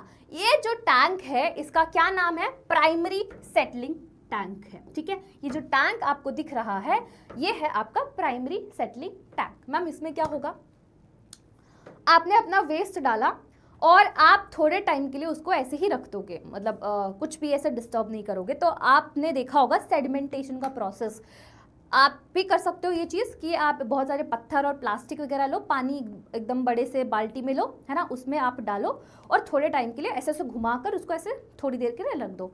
तो आप देखोगे कि जो भी प्लास्टिक वाली जो लाइट वेट चीज़ें हैं वो ऊपर की तरफ आ जाएंगी, है ना, ऊपर फ्लोट करेंगी। और वहीं पे जो आपके जो हैवी वाली चीज़ें हैं, जैसे कि मेटल्स हो गए, जैसे कि पेबल्स हो गए, स्टोन्स हो गए, ये सारी चीज़ें नीचे सेटल डाउन कर जाएंगे, ठीक है। तो सेम चीज़ यहाँ पर भी हो रही है। जो भी आपके है ना लाइट वेट है, जैसे कि थर्माकोल हो गया, जैसे कि प्लास्टिक हो गया, जैसे कि आपका बॉटल्स हो गई, है ना, वो सारी चीज़ें आपके ऊपर पानी के ऊपर फ्लोट करेंगी, है ना, ऊपर आ जाएंगी, और बाकी जो भी हैवी चीजें हो गई, मेटल्स हो गए, स्टोन्स हो गए, वो सारा नीचे सेटल डाउन कर जाएंगे, ठीक है, सारा सेटल डाउन कर जाएंगे, राइट। ओके, नाउ पहले स्टेप को हम लोग बोलते हैं सेडिमेंटेशन एंड सीक्वेंशियल फिल्ट्रेशन, ठीक है। अब यहाँ पर जो आपके पास ये वाला पार्ट तो बच गया, ठीक है, यहाँ पर एक ऐसा फिल्टर टाइप का लगा होता है जिसकी हेल्प से ये सारी चीजें जो स्टोन्स है नीचे सेटल डाउन हो गए हैं, ये सारी चीजें इधर से भगा दी जाती है ना, कहाँ कर दी जाती है, भगा दी जाती है, ठीक है। ऊपर वाली चीजें आप ऐसे निकाल लोगे, ठीक है। अच्छा, अब आपके पास बचा सिर्फ ये वाला पानी, ठीक है, पानी बचा, ठीक है, मतलब आप समझ लो ऑर्गेनिक वेस्ट बचा। अब इसको यहाँ पर इस वाले टैंक में ट्रांसफर करोगे, और ये जो आपके पास बचा, ठीक है, इन सबको रिमूव करने के बाद इसको हम बोलते हैं प्राइमरी एफिल्यूएंट, ठीक है, क्या बोलते हैं, प्राइमरी एफिल्यूएंट बोलते हैं। इसको हमने प्राइमरी एफिल्यूएंट को इस वाले टैंक में डाला। अब इस टैंक को हम क्या बोलते हैं, इस टैंक को हम एरोबिक और एरिएशन टैंक बोलते हैं, ठीक है, क्या बोला जाता है, एरोबिक और एरिएशन टैंक बोला जाता है, ठीक है। यहाँ पर हमने एक बड़ा सा रोटेटर लगाया हुआ है, ठीक है, एकदम बड़ा सा पंखा लगाया हुआ है जो क्या करेगा, आपके ऑर्गेनिक वेस्ट को एकदम घुमा देगा, है ना। तो बेसिकली आप यहाँ पर कर क्या रहे हो, यहाँ पर जो भी आपका वेस्ट है उसको आप ऑक्सीजन के साथ मिक्स कर रहे हो, ठीक है। अच्छा, ऑक्सीजन के साथ इसको मिक्स कर रहे हो, क्या क्या मेरे मुंह से निकलता रहता है, मिक्स को मिस बोल दिया, ठीक है। एनीवेज, है ना, आपने मिक्स किया, ठीक है। तो इसकी वजह से जैसे मैंने बोला कि ऑक्सीजन और ऑर्गेनिक वेस्ट को मिक्स कर दिया। अब इसकी वजह से क्या होगा, यहाँ पर एरोबिक बैक्टीरिया एंड फंगस की ग्रोथ होगी, ठीक है। Aerobic bacteria and fungus grow करेंगे, जिसको हम लोग फ्लॉक्स बोलते हैं, ठीक है, जिनको हम क्या बोलते हैं, फ्लॉक्स बोलते हैं। अब यार जैसे मैंने बोला इसमें ऑर्गेनिक वेस्ट है, तो यहाँ पर जो बैक्टीरिया ग्रो करे हैं वो एकदम भूखे बैठे हुए चम्मच कांटा लेकर एकदम मस्त आ जाओ, अब तो हम खा ही लेंगे, ठीक है। तो वो खाना शुरू करते हैं, है ना, एकदम खाना एकदम भर पेट सोच रहे हैं कि भाई इस बार तो एकदम पूरा कसर मिटा ही देंगे, ठीक है। तो जो आपके एरोबिक बैक्टीरिया और फंगस है वो मस्त खाना शुरू करते हैं। अच्छा, यहाँ पर एक और मैं आपको रिलेशनशिप बता रही हूँ, ठीक है, ठीक है, रिलेशनशिप बता रही हूँ जो आपको अच्छे से याद रखना है ना, वो बहुत ही ज़्यादा इंपॉर्टेंट है, क्योंकि उससे क्वेश्चंस बनते हैं, कभी कभी शॉर्ट आंसर टाइप क्वेश्चंस में पूछ लेते हैं, वेरी शॉर्ट में भी पूछ लेते हैं, ठीक है, तो वो ज़रूर याद रखना। चलो समझाती हूँ। सबसे पहले ये देखो, ये है वो रिलेशनशिप। अगर ऑर्गेनिक मैटर ज़्यादा है ना, अगर मेरा ऑर्गेनिक मैटर ज़्यादा है तो दैट मीन्स जो मेरे फ्लॉक्स होंगे, जो मेरे एरोबिक बैक्टीरिया और फंजाई हैं, उनकी ग्रोथ ज़्यादा होगी, बिल्कुल ज़्यादा होगी, ठीक है। अगर उनकी ग्रोथ ज़्यादा होगी तो मुझे ऑक्सीजन की रिक्वायरमेंट ज़्यादा होगी कि नहीं होगी, बिल्कुल ज़्यादा होगी। तो दैट मीन्स यहाँ पर मोर बीओडी आ जाएगा, है ना, more BOD is biochemical oxygen demand, है ना। फ्लॉक्स ज़्यादा ग्रो कर रहे हैं तो उनको ऑक्सीजन भी तो ज़्यादा चाहिए, है ना, राइट। तो अब यहाँ पर जितना ज़्यादा बीओडी होगा मतलब कि उतना ही ज़्यादा पॉल्यूटेड वाटर है, ठीक है, ये हो गया पहला। अच्छा, अगर ऑर्गेनिक मैटर कम है तो दैट मीन्स जो फ्लॉक्स है उनकी ग्रोथ कम होगी, बिल्कुल सही, है ना। अगर उनकी ग्रोथ कम हो रही है तो दैट मीन्स बीओडी भी कम होगा, बिल्कुल, है ना, बिल्कुल कम होगा। अगर बीओडी कम है तो दैट मीन्स जो वाटर है वो लेस पॉल्यूटेड है, ठीक है। ये रिलेशनशिप समझ में आ गया। अब हम आ जाते हैं मुद्दे की बात पे, है ना। मुद्दे की बात ये थी कि मैम यहाँ पर एरोबिक बैक्टीरिया एंड फंजाई जो है वो ग्रो कर चुके थे और वो उन्होंने ऑर्गेनिक मैटर को कंज्यूम करना स्टार्ट कर दिया था, ठीक है। अब देखो सिंपल सी बात है कि आप खाना खा रहे हो पर कभी ना कभी तो आपका खाना खत्म होगा, चाहे आप बूफे सिस्टम में ही चले जाओ, है ना, चाहे आप चले जाओ क्या कहते हैं उसको, कौन है वो जो अनलिमिटेड खाना देता है, बारबेक्यू नेशन, है ना, बारबेक्यू नेशन चले जाओ, बट उनका भी तो खाना कभी ना कभी खत्म होगा ना, ठीक है। तो ऐसे ही कि खाना तो आप कंज्यूम कर रहे हो, ऑर्गेनिक मैटर को कंज्यूम करते जा रहे हो, बट कभी तो कम होगा, ठीक है। तो यहाँ पर ऑर्गेनिक मैटर कम हो गया, ऑर्गेनिक मैटर कम होगा तो दैट मीन्स जो फ्लॉक्स है उनका ग्रोथ भी कम होगा। आई बात समझ में, ठीक है। अब देखो यहाँ पर हमारे पास ऑर्गेनिक मैटर जो है कम हो चुका है, यहाँ पर पानी हमारे पास बचा हुआ है, ठीक है।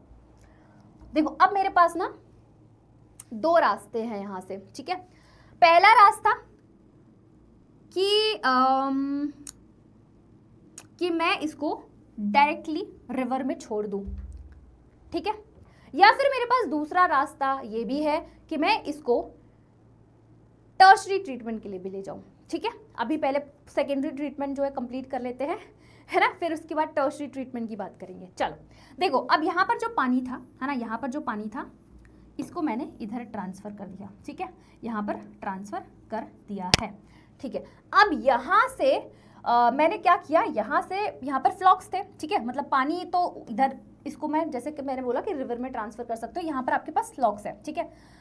ये जो फ्लॉक्स यहाँ पर आए, जिसको मैंने इधर ट्रांसफ़र किया, ठीक है, यहाँ पर जो फ्लॉक्स हैं, ठीक है, इसको मैं एज अ इनोक्यूलम, जिसको हम लोग एक्टिवेटेड स्लज भी बोलते हैं, इसको मैं इस टैंक में दोबारा से ला सकती हूँ। क्यों ला सकती हूँ, आपने देखा होगा कि अगर आपको दही जमानी होती है तो थोड़ी सी आप उसमें दूध में दही डाल देते हो तो पूरी दही जम जाती है, ठीक है। तो ऐसे ही ये इनोक्यूलम की तरह काम करेगा। यहाँ से मैं थोड़े से फ्लॉक्स लेकर जाकर इस टैंक में डाल सकती हूँ, है ना, इस टैंक में डाल सकते हो। क्यों बार बार मेहनत करना, ठीक है। तो जैसे मैंने बोला पानी के दो रास्ते हैं, या तो मैं इसको डायरेक्टली रिवर में छोड़ दूं, है ना, या तो मैं इसको टर्शरी ट्रीटमेंट के लिए लेकर जाऊं, ठीक है।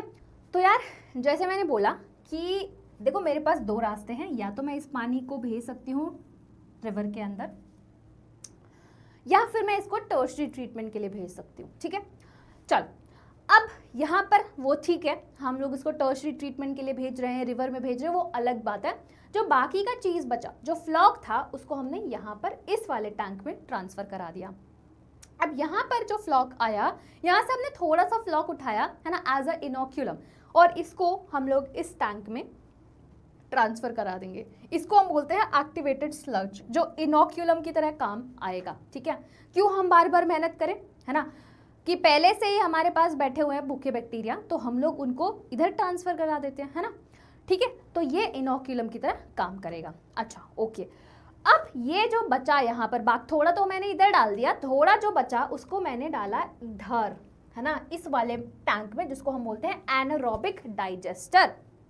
क्या बोलते हैं, एनारोबिक डाइजेस्टर बोलते हैं। अच्छा ठीक है, यहाँ पर आपके पास एक फ्लोटिंग डिस्क होती है, ये एक नोजल है ना, ये क्या है, एक नोजल होता है, ठीक है। अच्छा ये जो आपको दिख रहा है पूरा, ठीक है, यहाँ पर आपके कुछ मीथेनोजन्स होते हैं, है ना, कुछ मीथेनोजन्स होते हैं, बैक्टीरिया होते हैं जो मीथेन गैस प्रोड्यूसिंग बैक्टीरिया होते हैं, ठीक है। तो ये यहाँ पर प्रेजेंट होते हैं। तो अगेन यहाँ पर क्या होगा, एनारोबिक रेस्पिरेशन होगा, और जिसकी वजह से आपके पास बायोगैस प्रोड्यूस होगी, और वो क्या है आपके पास CH methane, H2 CO2 H2S, ठीक है। ये आपका पूरा किसका कॉम्पोजिशन है, बायोगैस का कॉम्पोजिशन है। तो यहाँ पर आपके पास बायोगैस बनी, बाकी का जो बच गया उसको हम लोग एज अ मैन्योर यूज कर लेंगे। तो यहाँ पर जीरो वेस्टेज, है ना, जीरो वेस्टेज हुआ है यहाँ पर, ठीक है। तो ये आपका पूरा सीवेज ट्रीटमेंट प्लांट हो गया, ठीक है। यहाँ से लेकर यहाँ तक ये जो आपका है, ये है आपका प्राइमरी ट्रीटमेंट, सॉरी यहाँ तक इस पार्ट तक, ठीक है, जहाँ पर हम लोग सेटलिंग करवा रहे हैं, सेडिमेंटेशन करवा रहे हैं, ठीक है। तो ये वाला जो पार्ट है, this is your primary treatment. बाकी यहाँ से लेकर यहाँ तक जो है, this is your secondary treatment. अभी हम लोग टर्शरी ट्रीटमेंट पे नहीं आए हैं। सो आई एम होपिंग आपको सारी चीज़ें बहुत अच्छे से क्लियर हो गई होंगी, ठीक है। अच्छा अब हम थोड़ा सा आगे बढ़ते हैं और मैं आपको समझा देती हूँ टर्शरी ट्रीटमेंट और केमिकल ट्रीटमेंट। जैसे मैंने बोला, या तो आप पानी आपने रिवर में छोड़ दो, है ना, रिवर में छोड़ दो, या फिर टर्शरी ट्रीटमेंट के लिए लेकर जाओ। तो टर्शरी ट्रीटमेंट और केमिकल ट्रीटमेंट में बेसिकली क्या होता है, यहाँ पर जो भी इंसेक्टिसाइड्स हो गए, पेस्टिसाइड्स हो गए, पैथोजेंस जो प्रेजेंट हैं उस पानी के अंदर, उसको हम लोग रिमूव करते हैं, ठीक है। तो पेस्टिसाइड, इंसेक्टिसाइड और आपके पैथोजेंस यहाँ पर रिमूव किए जाते हैं। यहाँ पर हम यूज़ करते हैं परक्लोरेट सॉल्ट्स का, यूवी रेज का इस्तेमाल करते हैं, क्लोरीन गैस और ओजोन गैस का इस्तेमाल करके हम लोग इन सारी चीज़ों को रिमूव करते हैं, और इसको हम लोग टर्शरी और केमिकल ट्रीटमेंट बोलते हैं। आई बात समझ में, है ना। सो आई एम होपिंग आपको पूरा सीवेज ट्रीटमेंट प्लांट बहुत ही अच्छे से क्लियर हो गया होगा, ठीक है। मैं इसलिए बार बार पूछ रही हूँ क्योंकि ये बहुत इंपॉर्टेंट टॉपिक है, यहाँ से क्वेश्चंस बनेंगे। जब अभी आगे हम लोग क्वेश्चंस करने वाले हैं, है ना, तब आपको पता चलेगा कि किस तरीके से यहाँ से क्वेश्चंस बनते हैं। ठीक है, आ गई बात समझ में? चलिए, बहुत ही बढ़िया बात है। अब हम चलते हैं अपने दूसरे इंपॉर्टेंट टॉपिक पे, that is guys, that is biogas plant. ठीक है, जैसे आप लोगों ने मुझसे पूछा था, खैर पूछा तो नहीं है, इसमें क्या ही पूछोगे, पर मैं ही बता देती हूँ कि मैंने बोला था एक तो आपका ये वाला सीवेज ट्रीटमेंट प्लांट जो है इंपॉर्टेंट है ना। दूसरा आपका जो इंपॉर्टेंट टॉपिक है इस चैप्टर से वो है बायोगैस प्लांट, तो इसको भी थोड़ा ध्यान से सुनना, है ना। ज़्यादा कुछ नहीं है, ज़्यादा डिफिकल्ट नहीं है, आपको बहुत आराम से समझ में आ जाएगा। ठीक है, चलो बायोगैस प्लांट की अगर मैं बात करूं, है ना, बायोगैस प्लांट की अगर मैं बात करूं तो ये इसको डेवलप किए थे, इसको डेवलप किया था in rural areas by 2 institutes, जिनका नाम है, एक तो है AIARI Indian agriculture research institute, और दूसरा है आपका KVIC that is khadi village industries commission. ठीक है, इन 2 इंस्टीट्यूट्स ने मिलकर ये डेवलप किया था इन रूरल एरियाज, है ना। जैसे कि जो हम लोग बायोगैस प्लांट में जो हम लोग यूज़ करते हैं दैट इज काउ डंग, तो रूरल एरियाज में आपको काउ डंग जो है वो आराम से मिल जाएगा ना, भर भर के गोबर है, चाहे और कुछ हो नहीं पर आपको गोबर ज़रूर मिलेगा। ठीक है, तो यहाँ पर काउ डंग का इस्तेमाल करा जाता है, और हो सकता है ऑर्गेनिक वेस्ट भी हो सकता है, बट यूजुअली यहाँ पर काउ डंग होता है। ठीक है, काउ डंग प्लस वाटर। अब यहाँ पर आ जाओ, ठीक है, ये देखो, ये आपका पूरा बायोगैस प्लांट है ना, और इसको 10 से 15 फीट डीप बनाया जाता है। ठीक है, ताकि जो टेम्परेचर है और इन्वायरमेंट है वो स्टेबल रहे, राइट। तो कितना डीप? 10 to 15 डीप इसको नीचे ग्राउंड में बनाया जाता है, राइट। चलो आ जाओ, अब सबसे पहले हम लोग यह वाला पार्ट समझते हैं। काउ डंग प्लस वाटर एक थिक सी स्लरी बन जाती है ना, उस स्लरी को इस वाले टैंक में डाला जाता है। ठीक है, अच्छा, ये है आपका मेन टैंक जहां पर सारी चीजें होंगी। अब ये जो आपका स्लरी है इसको इस वाले टैंक में, इस वाले में ट्रांसफर कर दिया जाता है। ठीक है, यहाँ पर ट्रांसफर कर दिया है। अब यहाँ पर जो चीजें होंगी उसके बारे में हम लोग बात कर लेते हैं, क्योंकि वो आपको समझना है। ठीक है, चलो, तो जैसे मैंने आपको अभी पीछे वाले उसमें बताया था, पीछे वाले टॉपिक में बताया था, यहाँ पर मीथेनोजन्स होते हैं। ठीक है, यहाँ पर कौन होते हैं? मीथेनोजन्स होते हैं। ठीक है, तो देखो यार, अगर मैं काउ डंग की बात कर रही हूँ तो जो काऊ है वो जो भी चारा वगैरह खाती है, घास वगैरह खाती है, वो पका के थोड़ी खाती है ना। आपने कभी देखा है काऊ को एकदम मस्त बैठी हुई है कढ़ाई लेकर, चलो आज तो हम लोग कुछ एक सब पका वका के खाना खाएंगे? नहीं होता ना, वो क्या खाती है? ग्रास खाती है। तो उसके अंदर कुछ कॉम्प्लेक्स कंपाउंड्स होते हैं, जैसे कि सेल्यूलोज हो गया, जैसे कि लिग्निन हो गया, जैसे कि पेक्टिन हो गया। ठीक है, तो ये जो मीथेनोजन्स है वो डायरेक्टली इन कॉम्प्लेक्स कंपाउंड्स में काम नहीं करते हैं। ठीक है, वो डायरेक्टली इन कॉम्प्लेक्स कंपाउंड्स पे एक्ट नहीं करते हैं। सबसे पहले हमें इन कॉम्प्लेक्स कंपाउंड्स को सिंपल कंपाउंड्स में कन्वर्ट करना पड़ेगा। ठीक है, तो वही हम लोग धीरे धीरे सारे स्टेप्स को समझते हैं। ठीक है, तो जैसे मैंने बोला, complex compounds we have cellulose, lignin और पेक्टिन। ठीक है, अब सबसे पहले क्या होगा, यहाँ पर सबसे पहले इसमें होगा डीकॉम्पोजिशन, और डीकॉम्पोजिशन कौन करवा रहा है? बैक्टीरिया। ठीक है, तो बैक्टीरिया ही होते हैं जो डीकम्पोजर्स होते हैं, जो आपके कॉम्प्लेक्स सब्सटेंसेस को तोड़ के एकदम सिंपल कंपाउंड्स में कन्वर्ट करते हैं। तो यहाँ पर बैक्टीरिया करवा रहा है, और इस प्रोसेस को हम बोलते हैं सॉल्युबलाइजेशन। तो यहाँ पर हमारे पास कॉम्प्लेक्स कंपाउंड से क्या बना? सिंपल कंपाउंड बना। सिंपल जैसे कि सिंपल शुगर्स हो गए, अमाइनो एसिड्स हो गए। ठीक है, शुगर्स एंड अमाइनो एसिड्स। अच्छा, ठीक है, अब जो सिंपल कंपाउंड्स हैं उनको सबसे पहले हम लोग ऑर्गेनिक एसिड में कन्वर्ट करेंगे। ठीक है, ऑर्गेनिक एसिड में कन्वर्ट करने के लिए वी हैव फर्मेंटिव बैक्टीरिया। यहाँ पर वी हैव बैक्टीरिया जो है जो डिकम्पोज करेगा, है ना। तो यहाँ पर जो आपके पास बैक्टीरिया है उनको हम बोलते हैं फर्मेंटिव बैक्टीरिया। ठीक है, और इस प्रोसेस को, ये दूसरा प्रोसेस है जिसको हम बोलते हैं एसिडोजेनेसिस। एसिडोजेनेसिस में बेसिकली क्या हो रहा है? सिंपल कंपाउंड्स को आप कन्वर्ट करवा रहे हो ऑर्गेनिक कंपाउंड्स में। ठीक है, अब ये जो मीथेनोजन्स है ये ऑर्गेनिक एसिड पे एक्ट करेंगे। ऑर्गेनिक कंपाउंड्स बोला हो तो ध्यान देना, ऑर्गेनिक एसिड है। ठीक है, ऑर्गेनिक एसिड पे ये एक्ट करेंगे। इस प्रोसेस को हम क्या बोलते हैं? इस प्रोसेस को हम मीथेनोजेनेसिस बोलते हैं, जहां पर आपके पास CH4 methane, hydrogen sulphide, hydrogen carbon dioxide release होती है। और ये किसका कॉम्पोजिशन है? बायोगैस का कॉम्पोजिशन है। ठीक है, किसका कॉम्पोजिशन है? ये बायोगैस का कॉम्पोजिशन है। ठीक है, तो ये आपकी गैसेस रिलीज होती है। आई बात समझ में? चल, बहुत ही बढ़िया बात है ना, बहुत ही बढ़िया बात है। अब हमें देखना है कि इन गैसेस में से किसका परसेंटेज ज़्यादा होता है, किसका परसेंटेज जो है वो कम होता है। ठीक है, उसको समझने के लिए आ जाओ इधर। ठीक है, आ जाइए सब लोग इधर। यहाँ पर अगर आप देखोगे तो CH4 का सबसे ज़्यादा परसेंटेज होता है, 50 to 70% CH4 का होता है, कार्बन डाइऑक्साइड का 20 to 30% होता है, और H2S और आपके हाइड्रोजन का 10% ही होता है। तो ये आपका पूरा परसेंटेज आ गया कि कौन सा गैस कितना ज़्यादा होता है, कितना कम होता है, कितना परसेंटेज कौन सी गैस का ज़्यादा होता है, किसका कम होता है। आई बात समझ में? अच्छा, यहाँ पर जो भी मैंने सारी चीज़ें बताई है वो सारा यहाँ पर हो रहा है। ठीक है, यहाँ पर सारी चीज़ें हो गई हैं। ठीक है, अच्छा, ये जो आपको दिख रहा है, यहाँ से आप बायोगैस को कलेक्ट कर सकते हो, है ना, बायोगैस को कलेक्ट कर सकते हो। जो बाकी का जो बचा उसको हम बोलते हैं स्पेंट स्लरी। ठीक है, क्या बोलते हैं? Spent slurry. इसको हम उठाकर इधर डाल देंगे और इसको हम एज अ मैन्योर यूज कर लेंगे। ठीक है, एज अ मैन्योर यूज कर लेंगे। तो जैसे मैंने बोला, जीरो वेस्टेज, है ना, कोई भी वेस्टेज नहीं हुई है यहाँ पर, राइट, कोई भी वेस्टेज नहीं हुई है यहाँ पर। ठीक है, वैसे ही जैसे हमने अपने प्राइमरी सीवेज ट्रीटमेंट प्लांट में देखा था। ठीक है, चलो, बहुत ही बढ़िया बात है ना, बहुत ही बढ़िया बात है। और इसी के साथ आपका बायोगैस प्लांट जो है वो खत्म होता है। इजी था, ज़्यादा कुछ ऐसा नहीं था कि भाई बहुत ही ज़्यादा क्रेजी एकदम मैम आपने हमें पढ़ा दिया है ना, बिल्कुल ही समझ नहीं आ रहा। बहुत ईजी है, बहुत ईजी चैप्टर है। साथ ही साथ आपको नोट्स की हेल्प से तो और भी अच्छे से समझ में आ जाएगा। ठीक है, नोट्स की हेल्प से आपको और भी अच्छे से समझ में आ जाएगा। ठीक है, अब हम चलते हैं अपने नेक्स्ट टॉपिक पे, और जो आपका लास्ट टॉपिक है उसके बाद हम लोग क्वेश्चंस करने वाले हैं इस चैप्टर के। ठीक है, चलिए स्टार्ट करते हैं।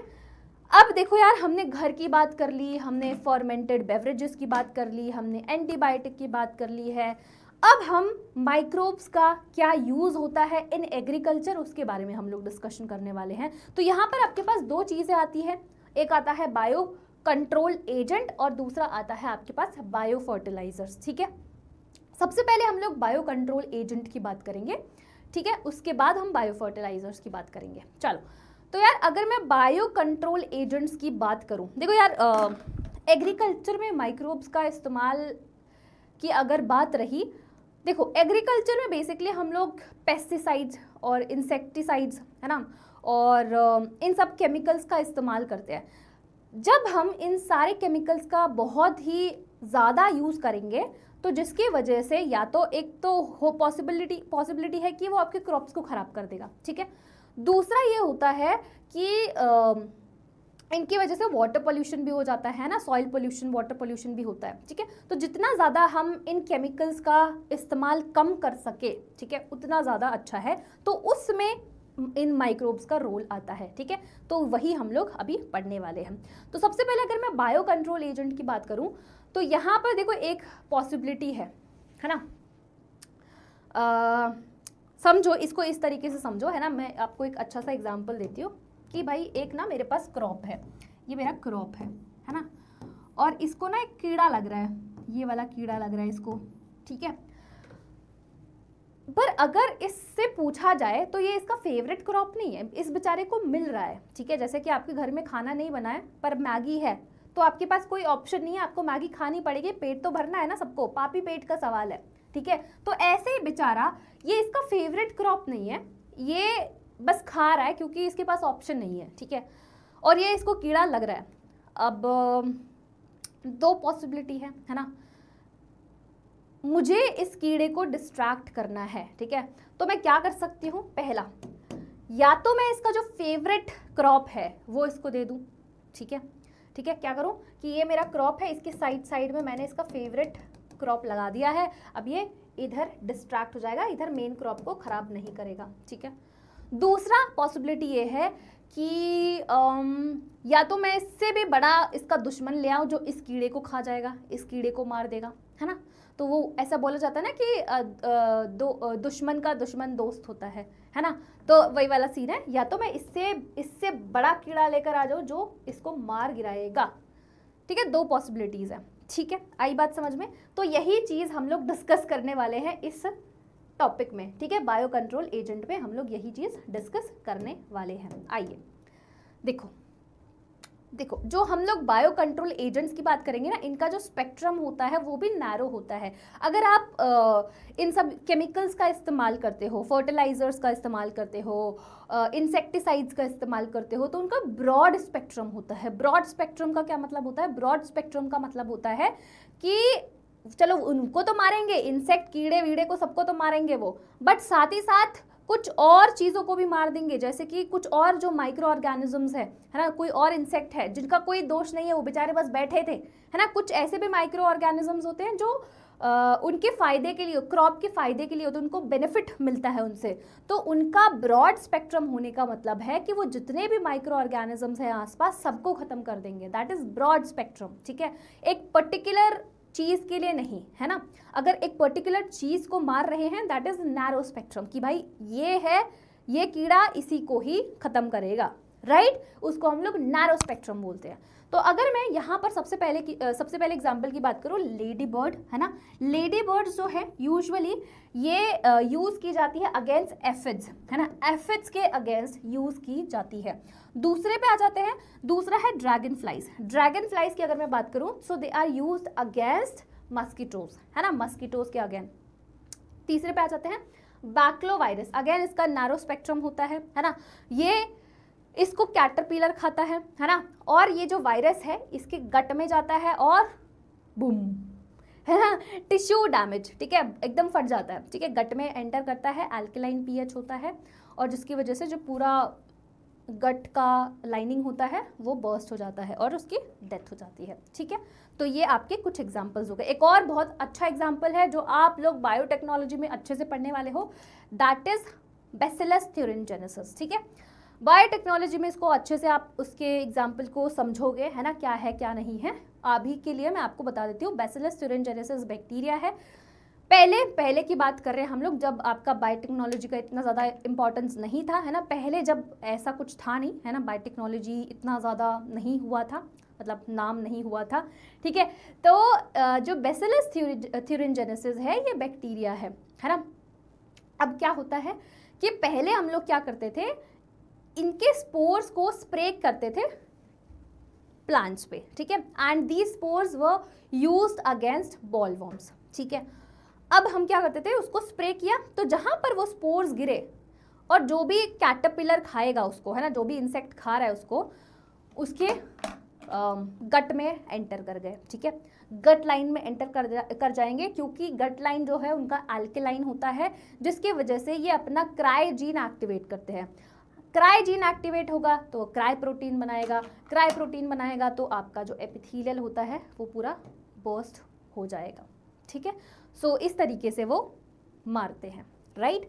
देखो मतलब कहने वाला बात है ना कि एक पर्टिकुलर चीज़ को इसको मारना है तो फिर ख़त्म करो, है ना। तो ये पूरा मैकेनिज्म है कि कैसे आपका ये काम करता है। आई बात समझ में सबको, है ना।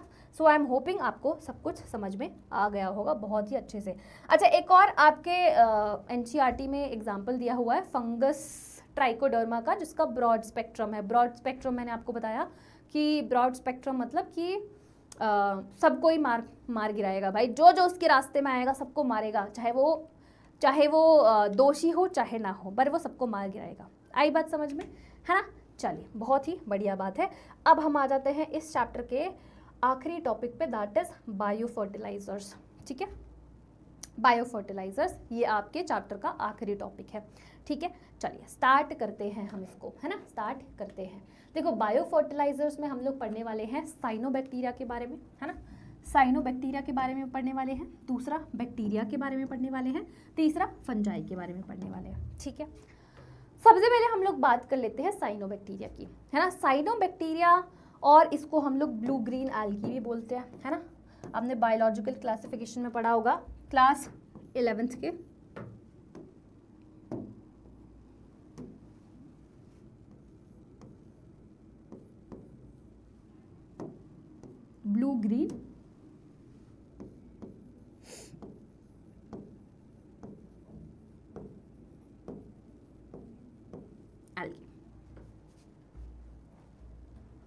ठीक है, चलिए आइए इसमें आते हैं आपके नॉस्टॉक एंड एनाबीना। इसमें एक और एग्जाम्पल आपके बुक में दिया हुआ है ऑसिलेटोरिया का, ठीक है, ऑसिलेटोरिया का एग्जाम्पल दिया हुआ है, ठीक है। नॉस्टॉक और एनाबीना, इनका सबसे मेन काम क्या होता है? देखो फोटोसिंथेटिक है ना, मेन काम क्या होता है? नाइट्रोजन फिक्स करने का, नाइट्रोजन फिक्स करने का सबसे मेन काम होता है। और ये आपके सिम्बायोटिक रिलेशनशिप में भी रह सकते हैं and they can be free living, ठीक है, फ्री लिविंग भी हो सकते हैं और सिम्बायोटिक रिलेशनशिप में रह सकते हैं, ठीक है। अगर सिम्बायोटिक रिलेशनशिप या किसी के साथ रह रहे हैं तो वो आ जाएगा आपका साइकस, है ना। जो नॉस्टॉक है वो भी साइकस के साथ एंड एनाबीना भी साइकस के साथ, ठीक है। दूसरा बैक्टीरिया पे आते हैं, है ना, दूसरा बैक्टीरिया पे आ जाते हैं। देखो बैक्टीरिया में आपके पास राइजोबियम है और फ्रैंकिया है, ठीक है।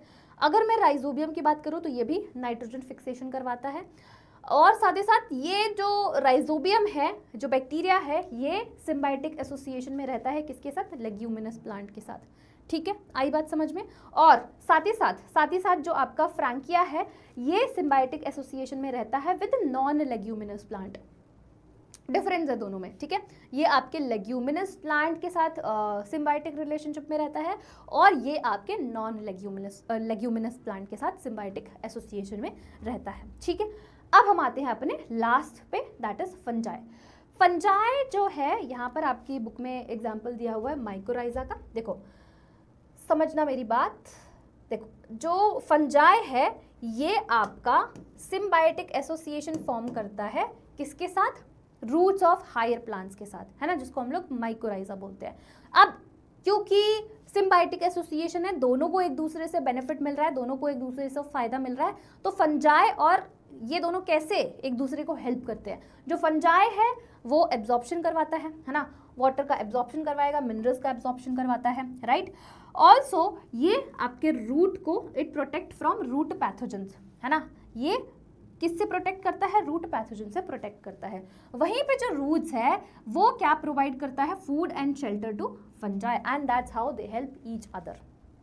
आई बात समझ में, है ना, आई बात समझ में, यस और नो। तो ये आपका माइकोराइजा का था। अच्छा, जो बैक्टीरिया है जैसे हमने यहाँ पर बात करी, है ना, कि सिम्बायोटिक एसोसिएशन में है दोनों राइजोबियम और फ्रैंकिया, ये फ्री लिविंग भी हो सकते हैं जैसे कि आपका एजोस्पाइरलम और एजोटोबैक्टर, है ना, एजोस्पाइरलम और एजोटोबैक्टर दिया हुआ है ना।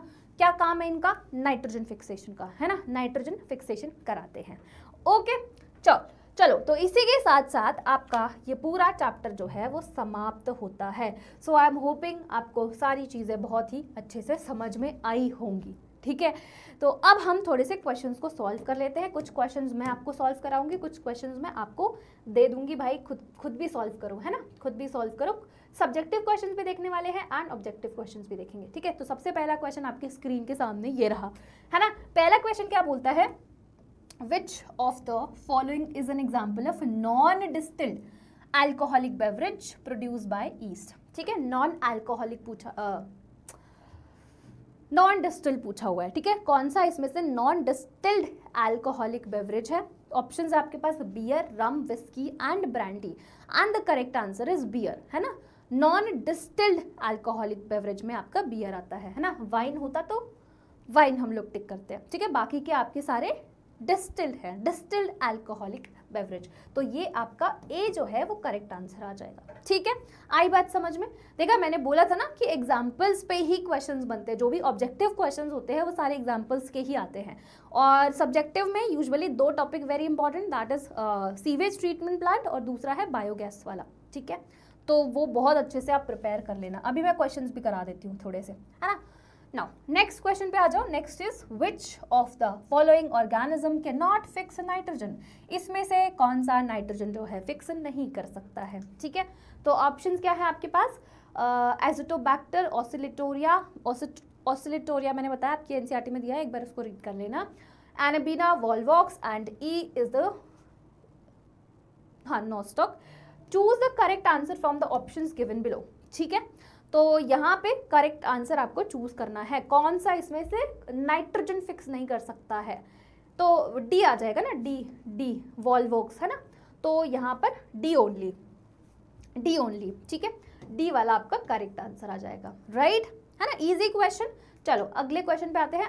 नेक्स्ट क्वेश्चन क्या बोलता है, streptokinase produced by bacterium streptococcus is used for, पहला ऑप्शन है liver disease treatment, removing clots from the blood vessel, curd production and ethanol production, right. चलो फटाफट से भाई तुम लोग अपना आंसर मुझे कमेंट सेक्शन में दिया करो, ठीक है, तुम लोग आंसर नहीं देते हो है ना, मैं सारे आंसर्स देखती हूँ, जो बच्चे आंसर देखते हैं ना मुझे नाम याद हो जाते हैं, क्योंकि बहुत कम आते हैं यार तुम लोग आंसर्स ही नहीं देते हो, पता नहीं क्या ही है ना। चलो इसका भी आंसर मुझे कमेंट सेक्शन में ज़रूर देना, मैं बता देती हूँ। वैसे तो इसका आंसर है बी, है ना, क्लॉट को रिमूव करता है ना फ्रॉम ब्लड वेसल्स, तो किसकी तरह काम करता है, क्लॉट बस्टर की तरह काम करता है, तो बी आपका करेक्ट आंसर आ जाएगा गाइस, है ना।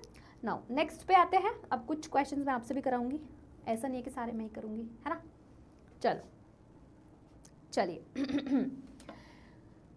नेक्स्ट क्वेश्चन है, identify the micro organism which is responsible for the production of an immunosuppressive molecule cyclosporin, है ना। इसमें से आपको बताना है कि भाई कौन सा ऑर्गेनिज्म है जो रिस्पॉन्सिबल होता है for the production of cyclosporin A. क्या वो ट्राइकोडर्मा पॉलीस्पोरम है, क्या वो क्लॉस्ट्रीडियम ब्यूटिलिकम है, एस्परजिलस टाइकर है, या फिर D is Streptococcus cerevisiae. And the correct answer is जाता है आपके ऑप्शन नंबर 1 को, है ना। देखा सारे ही एग्जाम्पल बेस्ड क्वेश्चन है, इसी वजह से मैं बोल रही थी भाई एग्जाम्पल्स याद कर लेना प्लीज, विनती है मेरी आपसे कि एग्जाम्पल्स प्लीज याद कर लेना, ठीक है। आई बात समझ में। चलिए नेक्स्ट क्वेश्चन पे आते हैं। Next is what triggers the activation of protoxin to activate BT toxin of the bacillus thuringiensis इन bollworm, acidic pH of stomach, body temperature, alkaline pH of gut, moist surface of midgut. ये तो बहुत easy है, अभी just हमने करा। See alkaline pH of gut, है ना, जिसकी वजह से मतलब ये ट्रिगर करता है activation of protoxin to activate BT toxin, ठीक है। चलिए बहुत ही बढ़िया बात है ना, बहुत ही बढ़िया बात है। अब हम आते हैं अगले क्वेश्चन पे, that is which of the following is a commercial blood cholesterol lowering agent, है ना। इसका आंसर आप लोग मुझे चैट सेक्शन में कमेंट सेक्शन में दोगे, ठीक है। आई बात समझ में, है ना। कुछ क्वेश्चंस मैं आपको भी दूंगी। नेक्स्ट क्वेश्चन आते हैं, the guts of cow and buffalo possesses cyanobacterium, Fucus, methanogens and chlorella. Correct answer is methanogens, methane producing bacteria, ठीक है, मीथेन प्रोड्यूसिंग बैक्टीरिया, तो सी आपका करेक्ट आंसर आ जाएगा, राइट। नेक्स्ट पे आते हैं। नेक्स्ट क्वेश्चन है, what gases are produced in anaerobic sludge digester, ठीक है। तो कौन कौन से, methane and carbon dioxide, methane hydrogen sulphide and oxygen, methane hydrogen sulphide and CO2, hydrogen sulphide and carbon dioxide, ठीक है। तो यहाँ पर कौन कौन सी गैसेस प्रोड्यूस होती हैं एनारोबिक स्लज डाइजेस्टर में, तो सी, देखो सी वाला आपका करेक्ट आंसर आ जाएगा। वैसे हाइड्रोजन भी है बट मोस्ट करेक्ट आंसर भी आप चूज कर सकते हो, ठीक है। चलिए बहुत ही बढ़िया बात है ना। नेक्स्ट क्वेश्चन पे आ जाते हैं। Next question is microbe used for bio control of paste butterfly caterpillar is Streptococcus, trichoderma, saccharomyces, bacillus thuringiensis। हाँ ये वाला ना, डी आ जाएगा इसका करेक्ट आंसर, ठीक है। नेक्स्ट क्वेश्चन पे आते हैं। इन गोबर gas maximum amount is that of, अभी जस्ट पढ़ा है, वेरी इजी क्वेश्चन, मीथेन, ठीक है। चलिए बहुत ही बढ़िया बात है। अब हम आ जाते हैं कुछ सब्जेक्टिव क्वेश्चंस पे, ठीक है।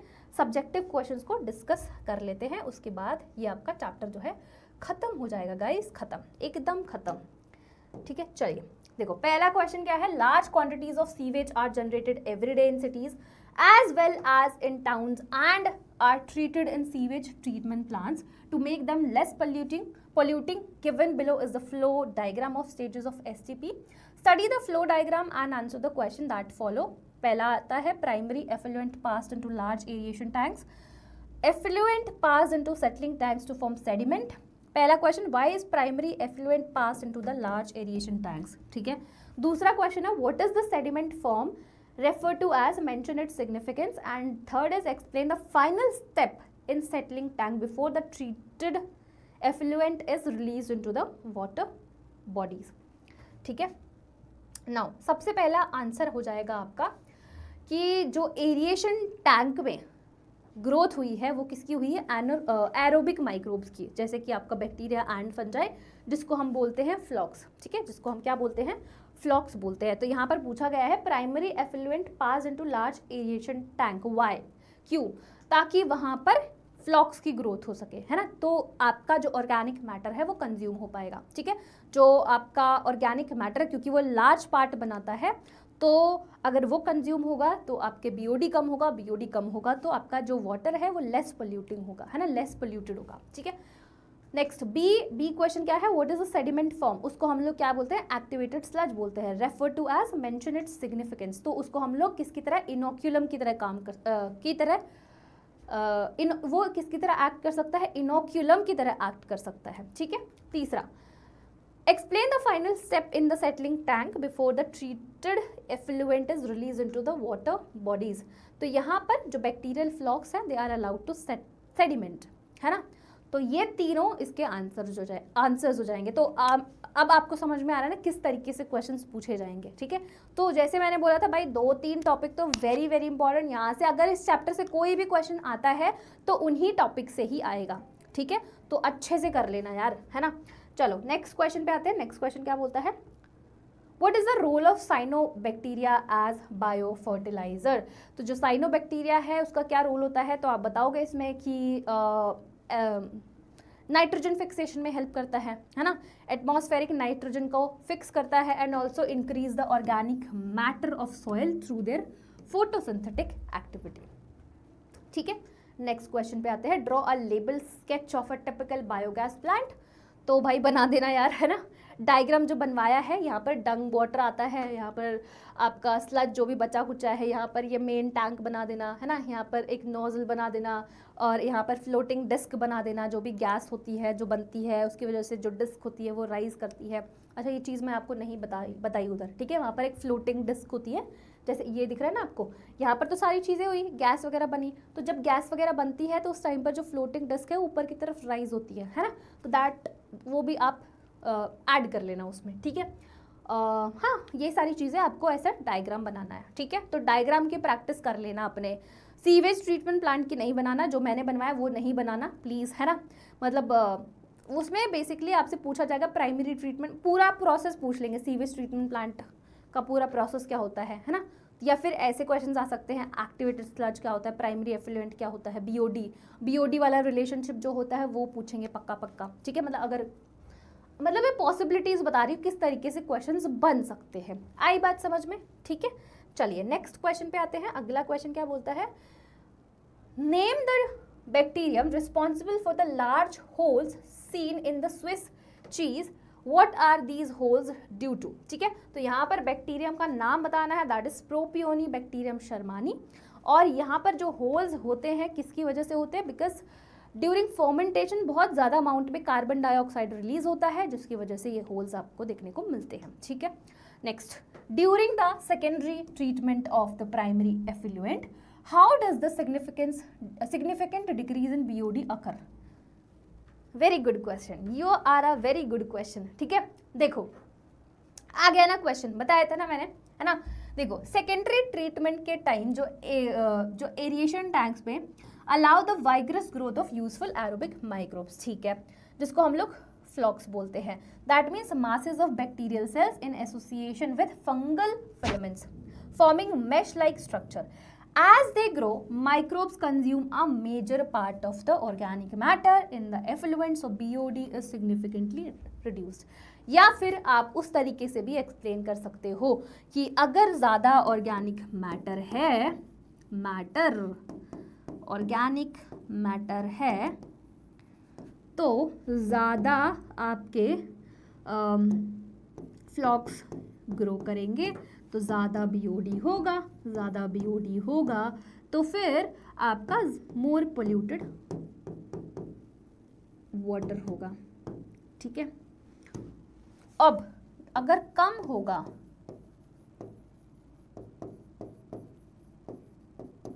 तो लेस ग्रो करेंगे, लेस फ्लॉक्स ग्रो करेंगे, लेस फ्लॉक्स ग्रो करेंगे तो कम बीओडी होगा, और कम बीओडी होगा तो लेस पोल्यूटेड वाटर होगा। आई बात समझ में? तो इससे भी आप समझा सकते हो, मतलब इस तरीके से, इसको इस तरीके से बना के और थोड़ा बहुत थियरी के फॉर्म में समझा देना, ठीक है? तो ये ज़्यादा बेटर ऑप्शन है ना, ये ज़्यादा बेटर ऑप्शन है, राइट? तो एक और क्वेश्चन बचा है, हमारा आखिरी क्वेश्चन इस सेशन का, ठीक है? Name the two group of organisms which constitute the flocs, right their influence on the level of BOD during the biological treatment of the sewage. अभी जस्ट हमने डिस्कस किया, ठीक है? इनको हम लोग फ्लॉक्स बोलते हैं, है ना? क्या बोलते हैं? फ्लॉक्स बोलते हैं। मतलब अभी जस्ट इसको डिस्कस किया, मुझे बताने की ज़रूरत नहीं है ना? अभी जस्ट मैंने यहाँ पर बताया, यही चीज़ बताई है, ठीक है? तो इस तरीके से आप एक्सप्लेन कर सकते हो, ठीक है? ये आपका आखिरी क्वेश्चन था, और तो आई एम होपिंग कि आपको अभी समझ में आ गया होगा किस तरीके से आपके क्वेश्चंस बनेंगे, है ना? किस तरीके से आपके क्वेश्चंस बनेंगे और कहाँ कहाँ से बनेंगे, राइट? सो इसी के साथ हमारा फाइनली ये चैप्टर जो है ख़त्म होता है। ये पहला ऐसा चैप्टर होगा जो इतनी जल्दी ख़त्म हो गया है, वरना तो मैम आप ऐसी वीडियोस बनाते हो 4-4 घंटे की, 3-3 घंटे की, 2-2 घंटे की, कि बस, है ना? तो एनीवेज बहुत छोटा सा चैप्टर था, सारी चीज़ें याद करनी है, एग्जाम्पल्स वगैरह, ये सारी चीज़ें आपको याद होनी चाहिए, है ना? तो भाई याद कर लेना, साथ ही साथ जितना तो क्या पूरा चैप्टर ही पढ़ा दिया है, तो उसको एक बार एनसीईआरटी से रीड कर लेना, कोई भी पॉइंट मिस हुआ होगा एक बार उसमें भी देख लेना, मतलब टोटल तो सब कुछ कवर हुआ है, 1-2 पॉइंट, 1-2 एग्जांपल्स अगर मिस भी हुए होंगे तो देख लेना, ठीक है? सो आई एम होपिंग आपको बहुत अच्छे से सारी चीज़ें समझ में आई होंगी, है ना? अच्छा, अब अगर पीडीएफ चाहिए तो यहाँ पर जो स्कैनर है इसको स्कैन कर सकते हो, है ना? टेलीग्राम चैनल को ज्वाइन कर सकते हो, वहाँ पर ये पीडीएफ आपको मिल जाएगी। साथ ही साथ अगर इसको स्कैन नहीं करना मैम हमारा बिल्कुल मन नहीं है, तो डिस्क्रिप्शन में भी टेलीग्राम चैनल का लिंक दिया होगा, उसको भी आप, उस लिंक से भी आप ज्वाइन कर सकते हो, ठीक है? तो कर लेना, पीडीएफ चाहिए तो पीडीएफ मैं आपको उधर भिजवा दूंगी। ऑलराइट, चलिए, सो इसी के साथ हम लोग इस वीडियो को एंड करते हैं। मिलेंगे नेक्स्ट वीडियो में, जहाँ पर मैं एक और चैप्टर, आपको नया चैप्टर पढ़ाने वाली हूँ, ठीक है? तब तक के लिए bye bye, tata, take care and पढ़ाई करते रहो।